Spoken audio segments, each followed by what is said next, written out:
Well, now to a Second 4 Investigates exclusive where a La Villa School Board trustee hasn't shown up to a meeting in 2 years. Just last week, for example, nobody even bothered to save a seat for PJ Mata. He's a truck driver and was elected in 2020. His absence is raising some eyebrows within the community, and that's why we sent our Jorge Vela straight to Mata's house to get answers.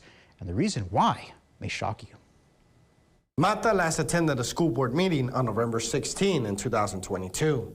Since then, the board has become accustomed to him missing the meetings. It's just a matter of, rearranging the seats, and he's here.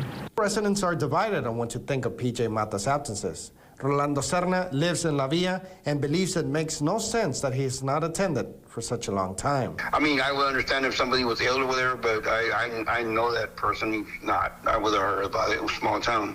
So yeah, I think they should attend. If you ran for it, you must have wanted it bad enough to get it. So yeah, do what you said you were going to do. Serna believes that elected officials who miss after a certain time frame with no valid excuse should be taken out. However, many also said they were unaware of the situation and feel the school district is doing a good job. I don't really follow with the school board meetings, but I mean, I don't know who they're talking about, but I mean, whoever it is, lately they behave right. They're good people, so there's nothing bad for me to say about them. I mean, other than that, they've been doing their job so far that I know. The absences began after Mata's wife, Cindy, ran against Yesenia Morales for place 5 at the school board. Morales won, and Mata never attended another meeting after.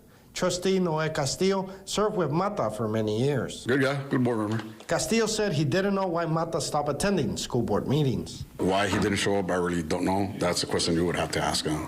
So we tried. Mata lives on Cottonwood Avenue, less than 2 minutes away from the building where the school board meets. On October 21st, when Mata skipped another school board meeting, the CBS 4 Investigates team went looking for him. Mata wasn't home.